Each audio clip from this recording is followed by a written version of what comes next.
Nais mo bang kilalanin ang Diyos ng totoo? Yung walang halong aral mula sa iba't ibang relihiyon at hindi mo kailangan mag-alinlangan kung may nakatagong pansariling interes? Mga minamahal na kapatid at kaibigan, salamat sa Diyos sa pagkakataong ito na magbahagi tayo ng katotohanan mula sa Kanyang salita. Ngayon, nais kong ibahagi sa inyo ang isang simpleng mensahe na nakasulat sa Biblia, batay lamang sa mga salitang nakasaad dito, nang walang anumang idinagdag na opinyon, tradisyon o turo mula sa anumang grupo. Sa Ebanghelyo ayon kay Juan, 17 na kabanata, talata 3, sinabi, "At ito ang buhay na walang hanggan, na ikaw ay makilala nilang iisang Diyos na tunay at siyang iyong sinugo, sa makatuwid bagay si Hesukristo." Ito ang puso ng mensahe natin ngayon. Ang buhay na walang hanggan ay nakasalalay sa totoong pagkilala sa Diyos Ama bilang ang tanging tunay na Diyos at kay Hesukristo bilang Kanyang sinugo. Ngunit may panganib din sa maling pag-unawa sa kanilang pagkakakilanlan, tulad ng mga turo na naghahalo o nagkakaila sa pagkakaiba ng Ama at Anak. Ang lahat ng ating sasabihin ay batay lamang sa mismong salita ng Diyos upang maunawaan natin at ng iba ang nais ng Diyos para sa atin. Ano ang ibig sabihin lang pagkilala sa Biblia? Ang salitang ginamit sa Juan 17:3, ginosko sa Griego, ay nangangahulugang hindi lamang kaalaman sa isip, kundi isang malalim na relasyon ng tiwala, pananampalataya at pagsunod. Ito ay katulad ng pagkilala sa isang malapit na kaibigan o pamilya. Alam mo hindi lang ang pangalan, kundi ang puso at layunin nila. Suriin natin ang pagkilala sa Diyos Ama. Sa Juan 17:3, siya ay inilarawan bilang iisang Diyos na tunay, ton monon alethinon deon. Ang salitang monon at alethinon ay nagbibigay diin na siya ang nag-iisang tunay na Diyos na naiiba sa anumang huwad na Diyos o idolo, tulad ng binanggit sa Jeremias 10:70. Mangitin ang Panginoon ay ang tunay na Diyos, siya ang buhay na Diyos at walang hanggang hari.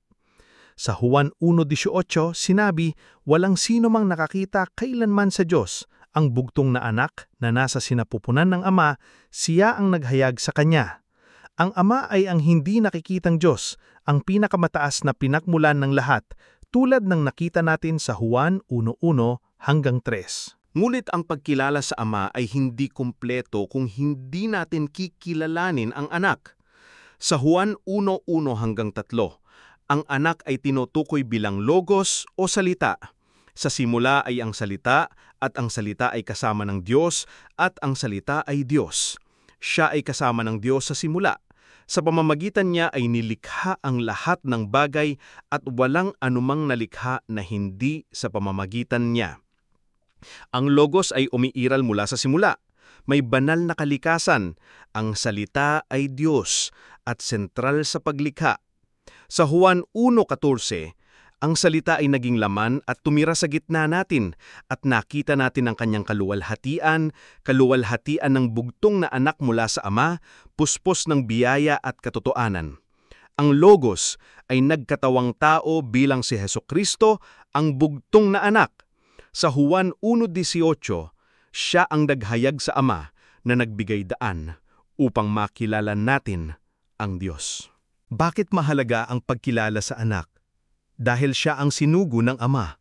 Sa Juan 3:16-17, sinabi, "Sapagkat gayon na lamang ang pag-ibig ng Diyos sa sanlibutan, kaya ibinigay niya ang kanyang bugtong na anak upang ang sino mang sumampalataya sa kanya ay hindi mapahamak, kundi magkaroon ng buhay na walang hanggan. Sapagkat hindi sinugo ng Diyos ang kanyang anak sa sanlibutan upang hatulan ang sanlibutan, kundi upang ang sanlibutan ay maligtas sa pamamagitan niya." Ang pananampalataya sa anak, na isang anyo ng pagkilala, ay nagdudulot ng kaligtasan. Sa Juan 5:24, "Ang sino mang nakikinig sa aking salita at sumasampalataya sa kanya na nagsugo sa akin ay may buhay na walang hanggan." At sa Juan 6:40, "Ang sino mang makakita sa anak at sumampalataya sa kanya ay magkakaroon ng buhay na walang hanggan." Sa unang Juan 5:20, ang anak ng Diyos ay dumating at binigyan tayo ng pagkaunawa upang makilala natin ang tunay at tayo inasa sa tunay sa kanyang anak na si Hesukristo.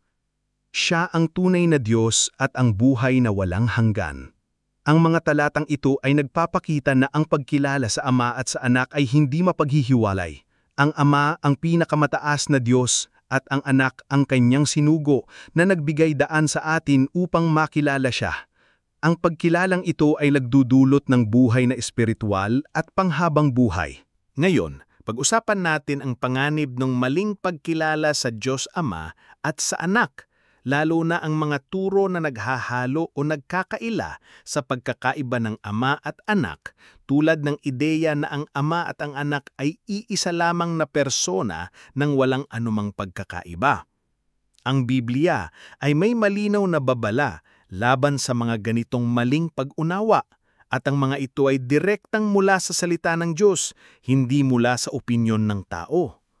Sa unang Juan 2:22-23 sinabi, "Sino ang sinungaling, kundi ang tumatanggi na si Jesus ay ang Kristo? Siya ang Antikristo na tumatanggi sa Ama at sa Anak. Ang sinumang tumatanggi sa Anak ay wala rin sa Ama. Ang umamin sa Anak ay mayroon din ng Ama." Ang salitang Antikristo ay tumutukoy sa mga tumatanggi sa katotohanan tungkol kay Jesus bilang Kristo, ang hinirang na sinugo ng Ama.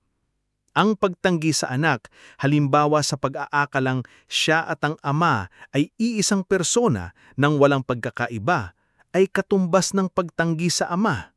Bakit? Dahil ang Ama at Anak ay may natatanging relasyon, tulad ng nakita natin sa Juan 1:1 na ang salita ay kasama ng Diyos, at unang Juan 1:18 na nasa sinapupunan ng Ama.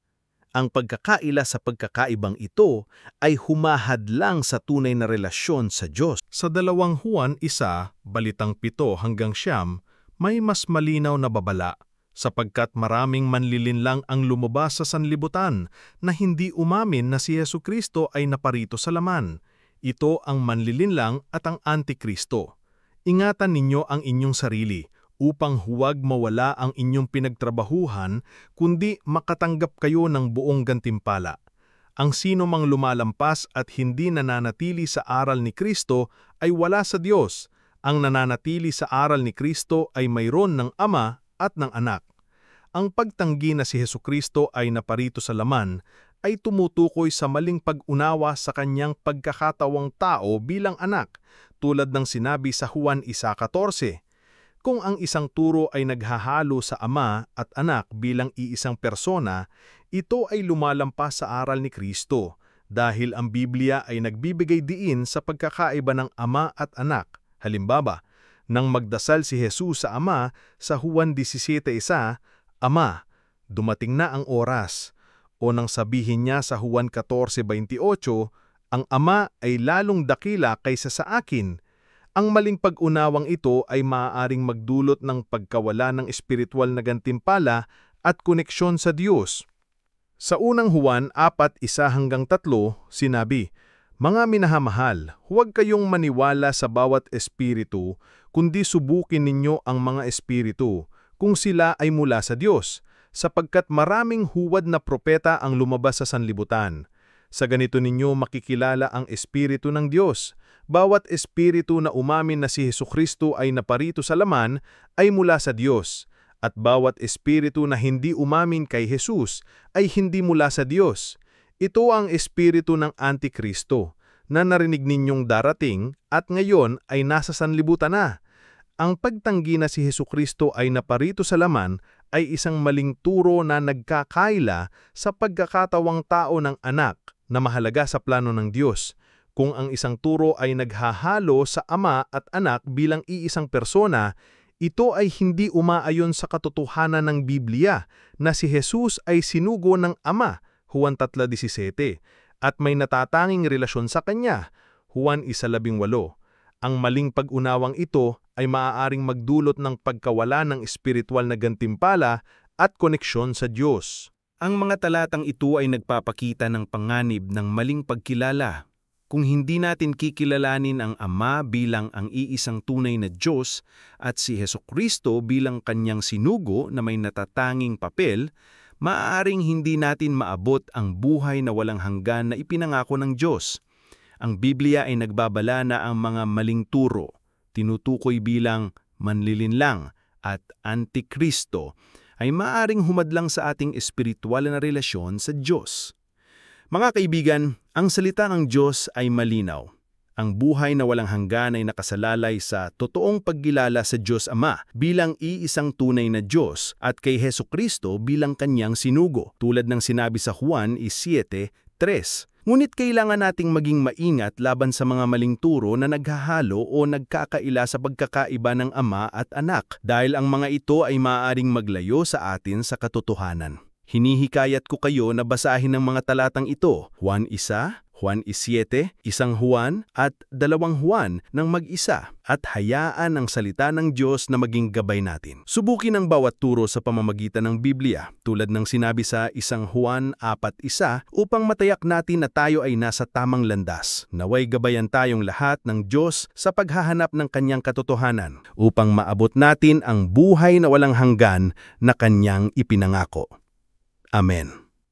Kung nakatulong ang mensaheng ito, ibahagi ito sa iba at mag-subscribe para sa higit pang pag-aaral ng Biblia batay sa katotohanan ng salita ng Diyos.